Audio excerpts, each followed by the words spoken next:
Alrighty, so this thing pulled up on the computer here. IPBL is going to be an ongoing thing for the entire semester and then future school years. So it's a ginormous one. Kind of the reason why we'll find out what's this thing.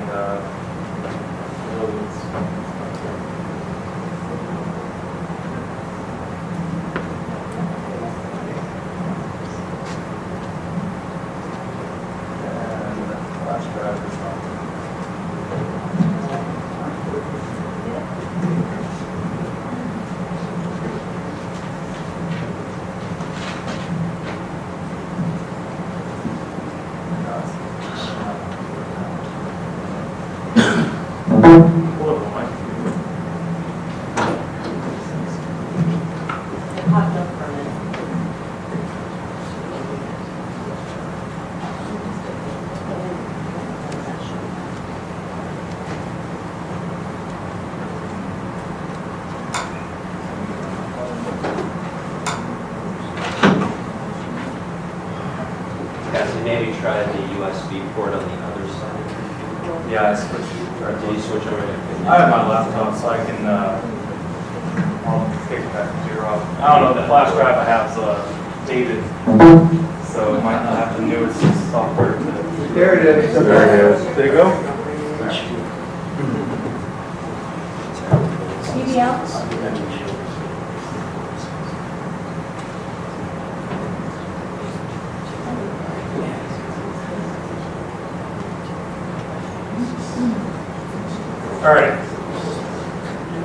Alright, so my PL is going to be on how can we reduce our overall operating expenses while outreaching to the community. Because, I mean, we all know that that stuff's expensive. You have to do a project under budget.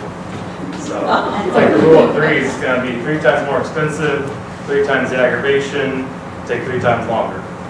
So, prove me wrong about that. I want to be trained by you. So our solution. So in terms of our costs, we started a lot of subsidized work. So my first semester, we're now doing all projects that prep you to be your own, essentially fab shop broke up into I've got 3 groups. And it ranges on the skill level of what's required from the community. So obviously there's my beginner, intermediate, and advanced group for fab. And that's kind of what we're doing. We're creating an in-house brand, and we're etching, stamping, cutting our name, SV Welders, into anything that leaves my shop. So, you know, what's left the shop, we'll take a little walk through what we've done this year. But a big thing that has been kind of feeding at the underbelly of my class is doing tool carts and rock carts for ESI, which is Eric Stark Interiors. They're one of the largest drywall companies in the Bay Area. You know, they do the airport, they do banks. All of their rock carts and their scaffolding is now done by us. So it's great because they take care of me and they get things for discount rate. So what we did this year, you guys probably saw our snowflakes for the holidays. We did as a Skills You Save fundraiser, right? It's exciting. This is where our student voice and choice comes in. They're on their own to come up with these ideas. So I had the snowflake idea at home, and I was like, hey, if you guys want to make snowflakes, draw them up, and then someone's going to get on the computer, we're going to make some G-code, and kick it out to the CNC table. So that was their problem. Our enclosed trailer, that's still happening. So what happened was a guy that does a lot of work with the Red Cross approached us wanting some sort of a containment shed. And I told my students, you know, here's what the customer is asking us to do. What are your suggestions? So we arrived on a closed trailer. The barbecue trailer, we got this as a retrofit. So a customer came in asking if we could retrofit their trailer for them. And the student choice there was what materials we're going to use. What are we going to do about heat resistance and longevity? Because as barbecue, if you have ash in your barbecue and you introduce water, byproduct is lye, and lye is very corrosive. It's That's why you guys' barbecues don't last more than a couple winters. So keep it clean. And then tractor buckets. That's good to know. Yeah, we did a tractor bucket retrofit this year again. Company, they needed a smooth blade put on instead of a digging blade, and so it comes back to what materials are we going to use. We did use 836 steel, so that's a mild steel. You know, but why we use a mild steel versus a hardened steel? And that's because we're needing to weld to a mild steel bucket, and so that's where the choice is coming in. The student needs to understand, what are we attaching, what are we doing? Like a couple days ago, we accidentally had magnesium instead of aluminum. That was a good catch. So we didn't have enough controlled fire. And then general fab for approach trailers are a big thing. It's a big recurring need. So we're back halving the crawlers. This truck does not belong to anyone on campus or myself. What happened was the owner totaled it. And so I told the owner, if you put a new cab on it, we'll back half it. So if you end up getting in a bit of a sticky situation again, that will happen. So this is Ryan Wilkins. We're prepping the frame, and now we're just kind of going through it. We're going to make it safe and secure so that he can do any competition calls he wants to do. So that we have the Top Truck Challenge in Hollister, King of the Hammers in Nevada. So that's what this truck is being prepped and designed for. So it's a great project because all my costs are covered. So I really, really like that, and it's a great project that a student gets to interact with a professional in this industry and work with them, and they come by the shop and they say, hey, how about this, what about that? And they can make suggestions, make critiques on it. And this thing's going to leave and be actually tested, and if it fails, you know, it's shame on us. So, you know, they take it really seriously. Here's our barbecue trailer. So this was actually a prefabricated trailer. So it came down, we cut it all apart. We're doing new floors in it. We're changing the way the airflow design is going to happen so it gets a better heat. And then we're also redoing some of the structure in it that hasn't rotted out because the owner left ash in it, and they went to clean it out, and they cleaned it out. The floor went with the leftover beds. So, yeah. We're doing a sand chassis, so if you guys have come to the shop, you've seen that one. I proposed this because I really wanted to start pushing tube bending. So my students came up with, we want to do a car, a sand car, because they saw a few of them on Instagram. I was like, okay, well, why not? And so we went for it. We found some prints. Those blueprints were terrible. The prints went out the window. We made our own prints. And it's kind of progressed and grown from there. So this is all about, you know, what are our student store, what is the student store producing? And so we're really ranging between industrial, tube bending, and then retrofits. Here's our enclosed trailer. So it's pretty much completed. It's ready for skin. So now my next portion is with the skin is I'm going to want to use pre-powder coated aluminum just for the corrosion resistance. It's light. It goes on easy. But my students need to figure out where are they going to use, where are we going to get the material from. You know, hey, on eBay it's only $20 a sheet. Okay, you know, where's it coming from? Oh, it's from India. All right, when's it going to get here? In 9 weeks. That's not soon enough. So where can we locally source the material we need? And that's how they're learning how to kind of manage and control the job. And obviously there's a lot of teacher intervention, but that's okay. You know, it's the job. And this trailer is what's going to be used for the Red Cross response for local San Jose area. I don't really know. The guy came off. I don't really know him too well. He kind of wandered in the shop and we took him in as a customer. So what we're looking to do is we're looking for this to be a long-term thing, and the overall shell of the PBL is going to be our student store. And how are we going to grow it, and what's it going to be? What's it going to turn into? How it works is my students source their customers. I have a one-on-one with the customer. I let them know if you really want it done timely, with a very high quality, and you know, a nice turnaround, everything like that, then you're going to have to actually go pay a fab shop, because that's why fab shops exist. So if you don't mind the quality being close but not exact, and you don't mind taking an extra 2 months or 3 months, We're your we're your guys. And so that's, you know, you're feeling out the clientele, and a lot of people are really supportive of it. And a lot of shops that actually do steel fab want us to take over on their basic projects that they're too busy for, and they're willing to come in and help my guys, which is really cool. So we're on Instagram. We have a Facebook. I don't personally have a Facebook, so I don't really understand the Facebook obsession. So I have one of my students is on the Facebook thing, and that's there. But I have the Instagram, and it's pretty interesting. It's where we have all of our stupid ideas for what we're going to do. Yeah, you just cut it in half and blow it back together. Our long-term goal is we have real-world scholars with our shop now, which is the student store through EdCorps. Our long-term goal is to get a bank account set up, an official web page with PayPal, so you can place online orders for our pre-CNC cut product. Like those holiday flakes, we sold 90 of them to a teacher in San Diego actually. So we did a shipped order and received a check for that. And then students invoicing, material selecting, product picking, and then product delivery.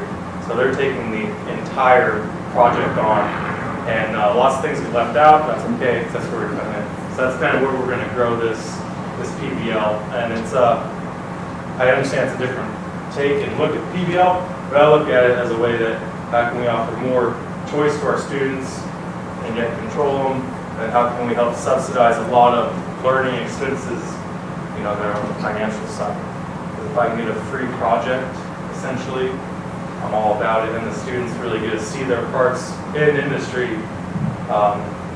You know, if they're ever driving past a construction site and they see their parts that they fabricated, or they see their scaffolding that they fabricated, you know, it means something to them. So yeah, that's really it.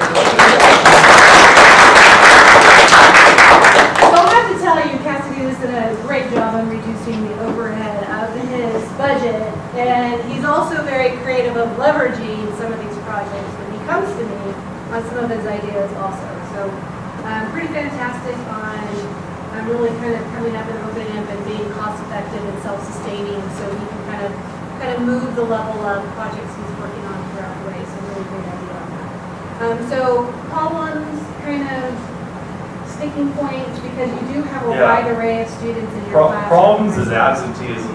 You know, a student drops the ball and a project falls behind. I essentially have to pull that group's project because it's for a real person, it's for a real company, and I give it to a new student, and it creates a divide in class at times.